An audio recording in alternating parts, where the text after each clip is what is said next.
누가 누굴 낳고 누가 누굴 낳고 이렇게 족보라고 하는 것은 우리에게 그 사람들 한 사람 한 사람을 다 모르는 경우에 굉장히 지루한 것이 족보입니다. 하지만 이제 신앙생활을 웬만큼 해보니까 아는 이름도 나오고 들은 것도 있어서 마태복음 1장의 족보가 이제는 그 신학적인 또 신앙적인 무게와 깊이와 의미를 웬만큼은 우리에게 전달해 주고 있습니다. 오늘 16절의 말씀을 보니까 야곱은 마리아의 남편 요셉을 낳았으니 마리아에게서 그리스도라 칭하는 예수가 나시니라. 통상은 야곱은 요셉을 낳았고 요셉은 예수를 낳으니라 이렇게 될 것인데 지금 이중으로 차단을 했습니다. 야곱은 요셉을 낳았다라고 하기 전에 마리아의 남편 요셉이라고 했고 또 요셉이 예수를 낳았다라고 해야 되는데 마리아에게서 그리스도라 칭하는 예수가 나시니라. 누가 누굴 낳았다라고 하는 것이 아니라 나심을 받았다라고 하는 수동태로 갑자기 바뀌었습니다. 이렇게 요셉이 예수님과 연결되는 것을 이중으로 차단하면서 그 사이에 마리아가 들어갔습니다. 이렇게 마리아가 개입되고 마리아 자신도 자기의 능력으로 주님을 낳은 것이 아니라는 것을 두 번 반복하는 것이 18절과 20절에 나온 성령으로 잉태된 것이 나타났다. 그에게 잉태된 자는 성령으로 된 것이라 그랬습니다. 다시 말하면 우리 주님은, 예수님은 아브라함의 자손이면서 다윗의 후손이라고 하는 이 족보상의 합법적인 라인을 이어오긴 하지만은 우리 주님이 가진 가장 결정적인 특징은 사람의 혈육으로부터 이어받은 것이 아니라 성령으로 잉태되었다는 것이죠. 왜 그렇습니까? 그것은 이스라엘 민족사 전체를 통해 검증한 바 가장 심각한 문제가 죄였기 때문에 죄로부터 차단되는 구원자가 탄생하는 방법입니다. 자, 여러분, 오늘 제가 이스라엘 민족의 역사 전체는 무엇을 우리에게 강조했을까 할 때에 14대, 14대, 14대에 그 14라는 숫자는 다윗 왕을 말했다고 그랬습니다. 다시 말하면 다윗이라고 하는 이스라엘 민족사 전체에서 가장 걸출하고 출중하고 하나님과 그만큼 가까웠던 사람이 없을 만큼 하나님 마음에 들었던 그 사람이 왕이라고 표현되면서 이스라엘 민족사 전체의 대표자로 지금 이 족보가 표현하고 있습니다. 왕은 그 나라 전체의 대표입니다. 바벨론을 말할 때는 느부갓네살을 말하는 것입니다. 다윗은 이스라엘 민족을 대표하고 있습니다. 이 이스라엘 민족, 애굽에서 극상품 포도나무처럼 여겨서 그것을 뽑아 가나안 땅 최고의 포도원에다가 심어서 온 열방 가운데 의와 공의와 하나님의 아름다운 열매들을 보여주는 샘플로 하나님이 작업을 하시고 온갖 공을 들이시고 특혜를 베풀고 선택과 표적과 은혜와 복을 부어주셨건만 그들이 결국은 바벨론 포로의 모든 것을 다 멸망으로 하나님의 이름을 욕되게 하는 것으로 끝나고 말았다는 거죠. 그래서 이 족보는 다윗을 표현할 때에 다윗이 솔로몬을 낳은 사건에 대해서 여러분 기억하시는 것처럼 이새는 다윗 왕을 낳으니라 6절에 하고는 다윗은 우리아의 아내에게서 솔로몬을 낳고 라고 표현한 것입니다. 역대상의 족보에 밧세바로부터 솔로몬을 낳았다라고 하는 평상시의 족보의 규칙을 떠나서 우리아의 아내라고 하는 것을 굳이 바꾸어 표현한 것이죠. 그런데 그 표현은 사무엘 하 11장에 보면 11장 12장 문맥 속에서 언제나 다윗의 범죄, 간음과 살인의 추억을 일깨우는 표현입니다. 의도적인 표현이죠. 이스라엘 민족의 전체를 대표하는 왕 다윗은 어떤 사람인가?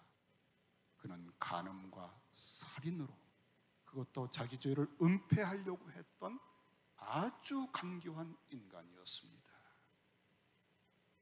그런 인간이 이스라엘 전체의 대표자입니다. 나머지 왕들은 볼 것도 없다는 겁니다. 결국 결과가 나왔습니다. 바벨론 포로입니다.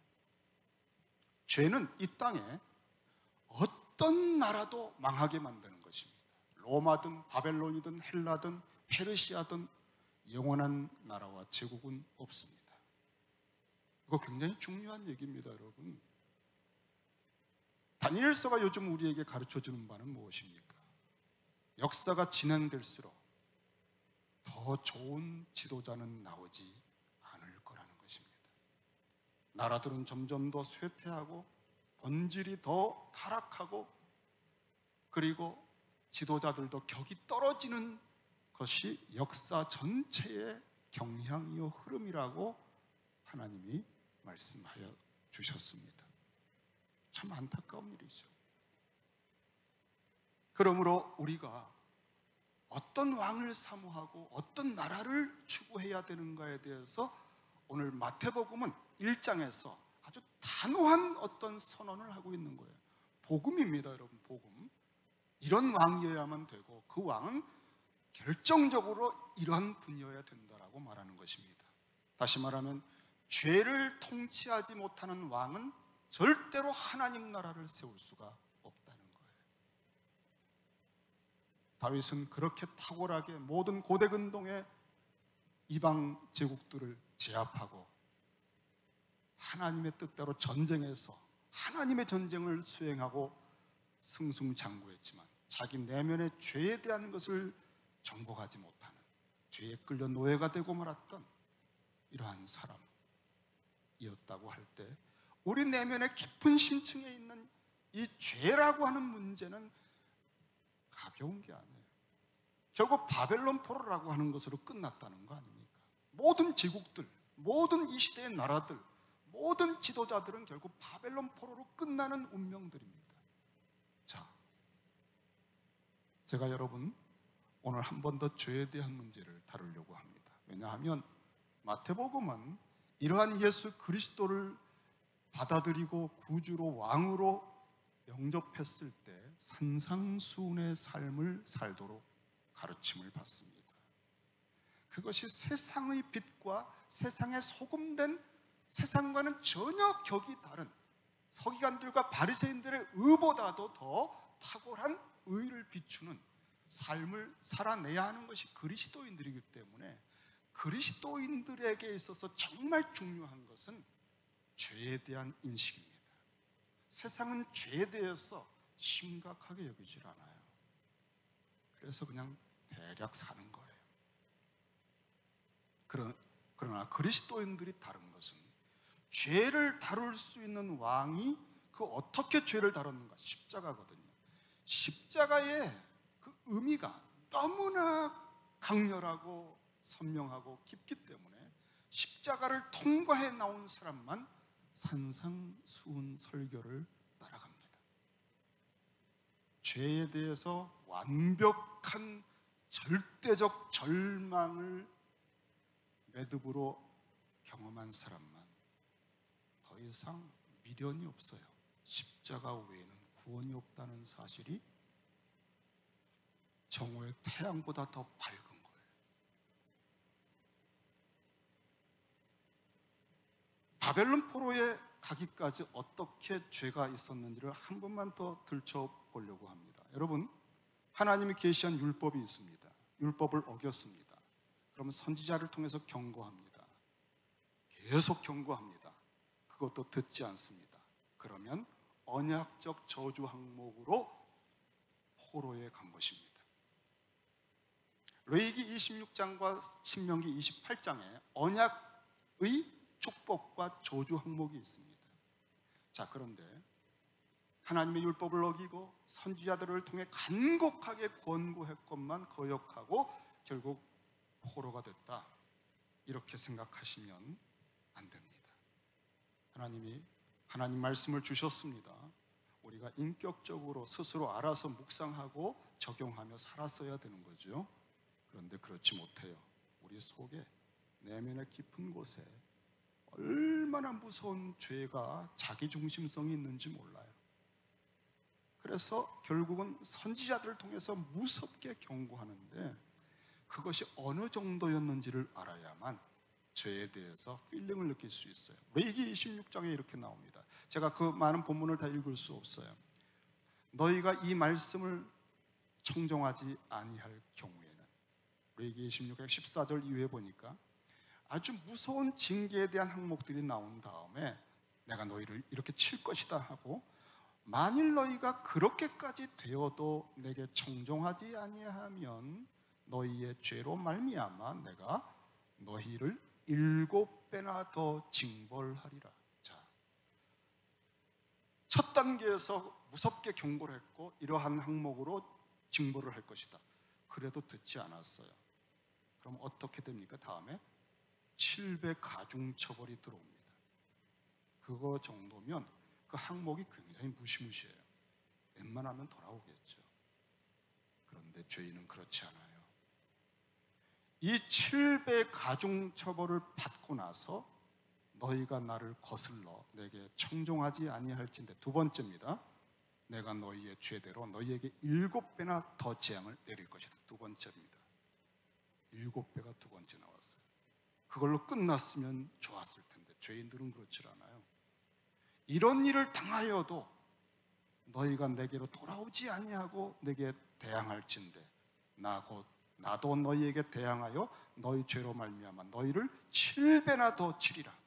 지금 7배나 가중처벌하는 무서운 항목들이 지금 세 번째입니다. 이만하면 완전히 박살나서 손들고 돌아올 것 같죠. 네 번째입니다. 너희가 이같이 될지라도 내게 청종하지 아니하고 내게 대항할진대 내가 진노로 너희에게 대항하되 너희의 죄로 말미암아 7배나 더 징벌하리니. 그래도 듣질 않았어요.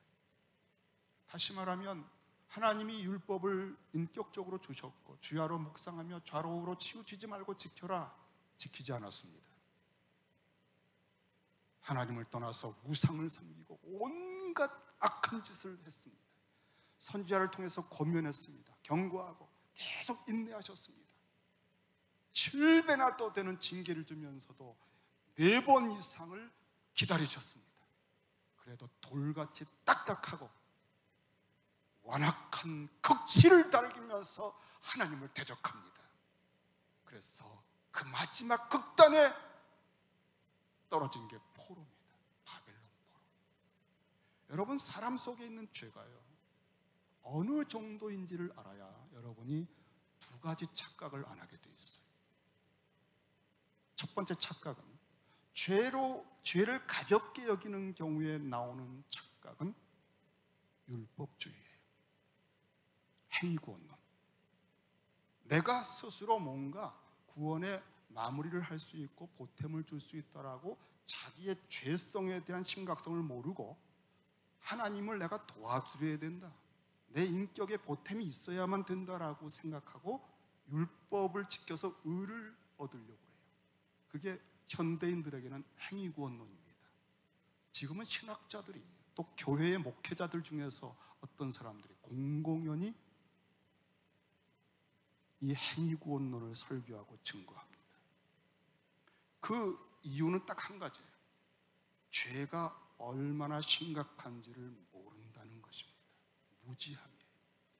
이 죄의 심각성을 알면 하나님의 죄 없는 아들이 성령으로 잉태해서 십자가에서 다 치루었다라고 하는 이 한 방법 외에는 절대적으로 어떤 방법이 없다는 것을 깨달아야 돼요. 근데 내가 뭘 보탤 수 있다고 생각하는 것이 이 죄인들의 오만 중에서도 가장 간악한 오만입니다. 그게 바로 죄성이에요. 죄가 죄를 부르는 겁니다. 그것이 바로 죄가 무엇인지를 모른다는 증거예요. 십자가 외에는, 십자가에서 다 치르는 방법 외에는 보탤 수가 없고 보태도 안 됩니다. 여러분이 이 사실을 알아야만 오직 은혜, 오직 믿음이라는 그 의미들을 알게 되는 거예요. 두 번째, 착각. 죄에 대해서 죄를 가볍게 여기는 사람들의 열매, 그것은 칭의에 대한 오해입니다. 예수님 믿으세요. 예수님이 십자가에서 죄 용서하시고 의를 주셨어요. 믿으면 됩니다. 그래, 아멘. 칭의를 받았다고 했습니다. 나 이제 칭의, 의롭다 했으니까 나 구원 받았어. 이것은 그 다음에 삶으로 나타나질 않잖아요.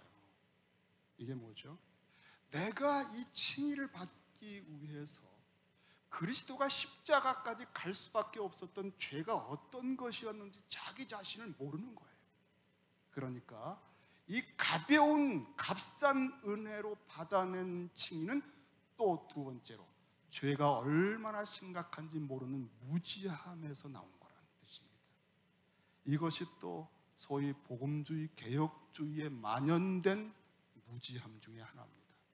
두 종류의 무지함입니다, 여러분. 행위 구원론자들의 무지함, 그다음에 복음주의, 개혁주의, 올바른 정통주의자들의 무지함이에요. 죄가 얼마나 심각한지 모른다는 거예요. 우리 주님께서 이런 말씀하셨죠. 많이 용서를 받은 사람은 나를 많이 사랑한다. 그러나 적게 용서받은 사람은 나를 건성건성으로 대한다. 그게 뭐죠? 나의 죄는 도저히 씻어낼 수 없는 영원한 진노와 저주를 받을 수밖에 없는 나는 그런 죄인입니다라고 했을 때 그걸 용서하고 칭의를 주셨어요. 그러면 구원을 받았습니다. 근데 그 다음에 어떤 일이 벌어진지 아세요? 너무너무 감사해서 향유옥합을, 그 비싼 거를 깨트려서 그냥 쏟아부어 주님을 섬깁니다. 그게 무슨 공로를 위해서 하는 게 아니에요. 내가 죄가 얼마나 무서운 것인가를 알고 있던 사람이 칭의를 받으면 거기서 저절로 주님을 향한 영원한 찬미의 제사와 선과 사랑의 봉사가 나옵니다. 그러니까 죄가 얼마나 심각한지 모르는 데서 행위구원론자들이 나오고요, 피상적인 칭의가 나오는 거예요. 오늘 이 마태복음은 산상수훈을 가지고 세상의 빛과 소금이 되어야 될 사람들을 우리에게 보여주기 전에 이 족보를 통해서, 이스라엘 역사를 통해 죄의 심각성을 처절하게 검증을 한 겁니다. 그리고 이러한 것을 극복할 수 있는 유일한 왕이 바로 성령으로 잉태하신 예수다라고, 그분만 죄를 자기 백성으로부터, 죄로부터 구원하시는 분으로 구원자가 오셨다라고 선언하는 복음을 선포하고 있는 것입니다. 진짜 복음이 이거예요. 그렇죠? 우리는 진짜 복음을 들을 때 진짜의 삶이 나오게 될 가능성이 더 많습니다.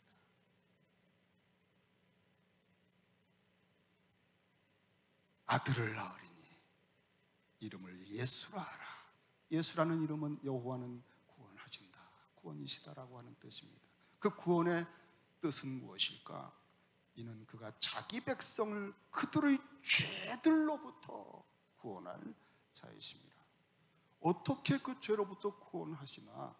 마태복음 전체를 추적해 보면 이 죄를 사해 주시는 결정적인 사건 하나가 나오는데 십자가입니다, 여러분. 십자가의 표지판에 유대인의 왕 예수 그렇게 써 있어요.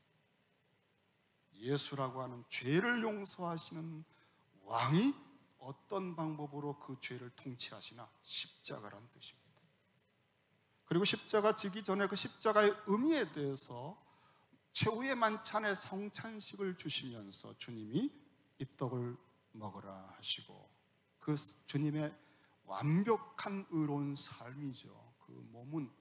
그 몸으로 우리의 발을 씻기시고 우리의 짓물러 터진 상처에 손을 얹으시고 그 몸으로 온 갈릴리 해변과 해변가와 유대 땅을 수차례 다니시며 사마리아 땅을 밟으시며 피곤해서 털썩 주저앉으시면서 그 몸으로 평생 우리를 섬기시다가 그 몸이 찢겨져 우리를 위해 죽으신 내 몸을 먹어라 그러셨습니다.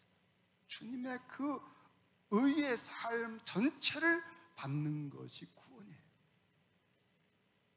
그리고 그 다음에 잔을 주시면서 너희가 다 이 잔을 마셔라 그랬어요. 십자가에서 흘리는 피입니다, 여러분.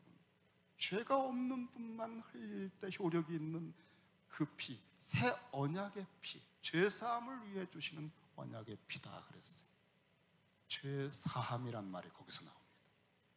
죄 사함. 하나님께서 이 죄 사함이라는 은혜를 우리 주님을 통해서만 주신다 하는 거죠. 대강절은 이런 주님을 깊이 다시 받아들이는 것입니다. 그리고 이 주님이 죄와 상관없이 다시 오시는 그때를 준비하는 것입니다. 산상수훈의 삶을 재현할 수 있는 내가 되기를 바라면서 말이죠. 결국 마지막에는 여러분 행위로 구원받는 거 아니지만 구원받은 사람의 행위로 평가를 합니다. 무슨 뜻입니까? 내가 진짜 구원받은 것은 행위로 나타나기 때문입니다. 왜냐하면 너도 나도 주여 주여 내가 표적도 일으켰고 뭐 이런 봉사도 했고 다 자기 행위를 자랑하니까 주님께서 아버지의 뜻대로 행한 것을 들이대신 겁니다. 절대 행위 구원론이 거기서 말해지는 게 아니에요, 여러분. 지금까지 말씀드렸죠. 행위 구원론은 무지에서 나왔다. 그래서 여러분 시대를 분별할 때는 메시지들을 잘 들으셔야 돼요. 정말 들을 귀가, 분별할 수 있는 귀가 없으면 다 그럴듯하기 때문에 설교 속에 종말에는요 귀가 가려워서 얼마나 그럴듯한 말들이 많이 떠돌고 기웃거리는지 몰라요. 또 주님께서 우리에게 주시는 새로운 이름 하나를 소개해 주셨습니다. 22절에 보면은 이 모든 일이 된 것은 주께서 선지자로 하신 말씀을 이루려 하심이니 이르시되 마태가 이 마태복음을 통해서 우리에게 주는 특별한 혜택이 있습니다. 그것은 마태는 우리에게 보물을 보여줘요. 여러분 마태복음 13장에 천국 비유들이 나오죠. 그때 이 비유들을 다 말씀하신 다음에 깨달았느냐 했더니 깨달았습니다. 그때 주님께서 제자들을 칭찬하시면서 마태복음 13장 52절에 보니까 예수께서 이르시되 그러므로 천국의 제자된 서기관마다 마치 새 것과 옛 것을 그 곳간 보물창고란 단어입니다. 그 보물창고에서 내오는 집주인과 같다 그랬습니다. 이 주님의 말씀은 이제는 예수의 제자들은 천국의 제자된 서기관들이라고 말씀하셨습니다. 천국의 제자된 서기관들은 뭐 하느냐? 새 것과 옛 것을 곳간에서 가져 나오는 거예요. 천국은 그 앞에 몇 절 몇 절 보면은 밭에 감춘 보배라 그랬어요. 밭에 감춘 보물. 이게 천국이에요.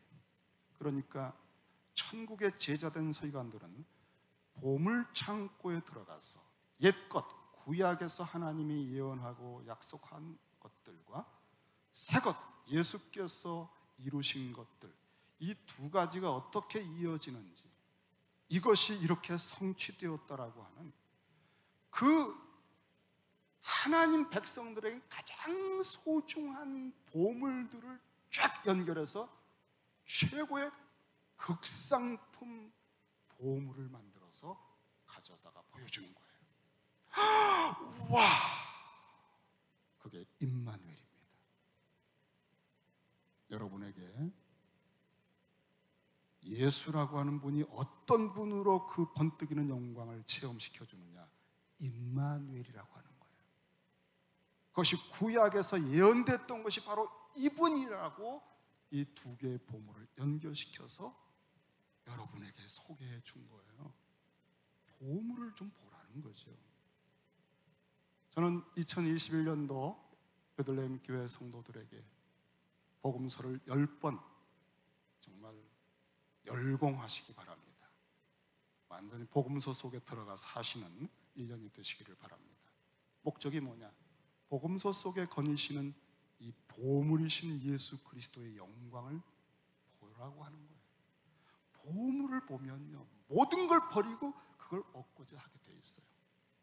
보물의 영광을 봐야 담고 싶어 하고 가지고 싶어 하고, 이 영광을 보면 이 세상에 팬데믹 상황이나 코로나라고 하는 이런 것의 두려움 같은 것, 종말의 여러 가지 현상들에 대한 것이 다 그 아래 덮여버려요.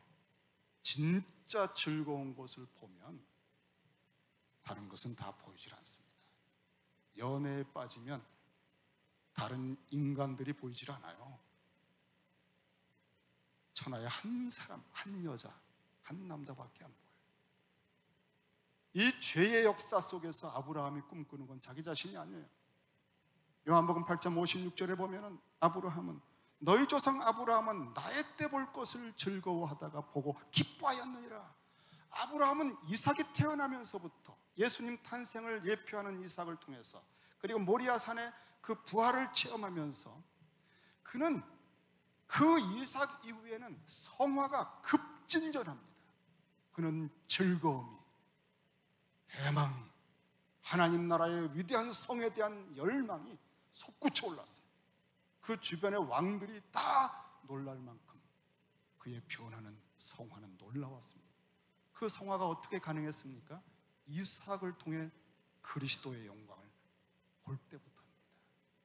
우리는 이렇게 주님의 영광을 보여주는 것들이 없으면 다 이 시대 뉴스와 이 시대 사건들과 정치가들과 그런 것만 보다가 마음이 상해요. 주님의 영광을 보는 사람은 파도와 풍랑의 공포스러운 위기 속에 그 파도 소리 속에도 초점을 주님께 보고 무리를 걸어갈 수 있어요. 주님의 영광을 보는 사람들은 종말의 신앙생활을 할 수가 있어요. 이것이 신앙생활의 특별한 비결이 아니라 상식입니다. 주님의 영광을 볼 때만 성화가 됩니다. 우리는 이러한 기본적인 가르침들이 없었던 건 아닌데 강조되질 않았어요. 여러분, 강조하지 않으면 가르친 게 아닙니다. 주님의 영광에다가 1년만 내 눈의 초점을 완벽하게 고정하면 지나온 20년, 30년의 신앙생활에 뜨뜻미지근한 것이 초점이 맞춰지는 순간 불이 타게 돼 있어요. 놀라운 변화가 일어날 줄로 믿습니다. 기대가 돼요. 요즘 굉장히 기대가 돼요. 여러분 삶의 베들레헴 교회 이제 드디어 시작이 되었구나. 베들레헴이 받은 약속과 이 교회가 시카고에 끼칠 아름다운 덕의 역사는 이제부터다. 임마누엘이라고 하는 이름을, 보라 처녀가 잉태하여 아들을 낳을 것인데 그 이름을 임마누엘이라 하리라. 여기 임마누엘이라고 하는 이름을 사람들이 부른다는 거예요. 다시 말하면 예수님을 통해서 체험되는 모든 사건들은 와우, 하나님이 나와 함께 계시는구나, 하나님이 나를 찾아오셨구나 라고 여겨진다는 겁니다. 사람들이 나를 도와주는 거하고 차원이 다른 거지. 왜냐하면 사람들은 나의 죄를 다룰 수가 없거든요. 나의 깊은 속을 알지도 못하거든요. 내가 영원한 사망과 진노로 끌려가고 있는 것도 막아줄 수가 없거든요. 그런데 이 왕은 딱 마주하면 내 남편 데려와라, 내 평생의 과거의 아킬레스건을 단번에 찍어내고 나로 하여금 변화가 일어나게 합니다. 당신의 영원한 영광에 합당하게 천지간의 만물을 지으신 하나님을 아버지로 소개하고 부르게 하십니다. 그러니까 이 예수를 경험한 사람들은 임마누엘을 외치게 되는 거예요. 그 임마누엘이 내년도에 이 교회에 충만하게 될 겁니다. 이를 번역한즉 하나님이 우리와 함께 계시다 함이라. 마태복음은 구성상 1장에 오늘 본문 23절, 1장 23절에 임마누엘을 선언한 후에 마지막 28장 마지막 절에서 하늘과 땅의 모든 권세를 가지신 주님께서 볼지어다 내가 세상 끝날까지 너희와 항상 함께 있으리라. 임마누엘에서 임마누엘로 끝납니다. 그리고 그 가운데쯤에 18장에서 두세 사람이 내 이름으로 모인 곳에는 나도 그들 중에 있느니라. 이렇게 한 번 더 임마누엘을 확인해 줍니다. 마태복음 전체는 임마누엘의 주님이 거니시는 세계를 묘사한 거예요. 자, 저는 이 말씀을 준비하면서 또 내년도의 계획을 세우면서 임마누엘 주님께서 하신 말씀이 얼마나 와닿는지, 내가 세상 끝날까지 너희와 항상 함께 있으리라. 와, 이 말씀이 이렇게 마음에 들어올 때 저희 교회에 주님의 영광이 충만한 느낌 같은 그런 것이 느껴지는데 막 감격스럽고 눈물이 나오더라고요. 주님이 이 교회에 충만하게 임마누엘을 하시는구나. 이사야가 봤습니다. 오시아 왕이 죽고 이 민족의 미래는 암담하고 이제 우리는 어찌할 거 했는데 성소에 들어갔을 때 보좌에 앉으신 만군의 여호와이신 왕을 보는 순간 그분의 영광이 온 땅에 충만해 있다는 사실을 알았어요.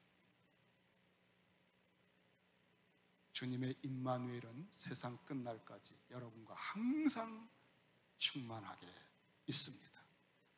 우리가 눈이 열리면 그리고 우리의 손이 깨어나면 그 옷자락이 잡힙니다.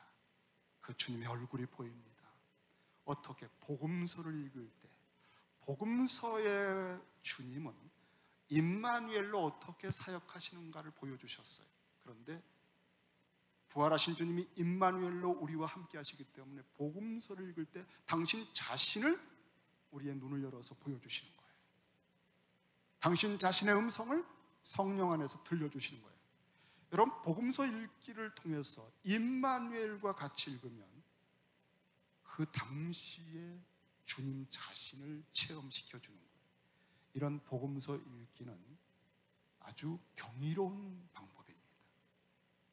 얼핏 존 파이퍼라고 하는 분이 하나님의 영광을 복음서에서 성경에서 어떻게 볼 것인가라는 그런 어떤 원리를 가지고 책을 한 권 썼지만, 저는 청교도 목회자여 신학자 중에 휴 마틴이라고 하는 분이 임마누엘이신 주님이 우리와 함께 하시기 때문에 그분의 복음서는 우리에게 그분을 생생하게 보여주는 것이다 라고 하는 이런 책 한 권을 최근에 보면서 와, 정말 기대가 돼요. 여러분 생애에서 새로운 날이 밝아오고 있어요. 주님의 임마누엘이 오늘도 성찬 가운데 우리를 만나 주실 줄로 믿습니다. 기도하십시다.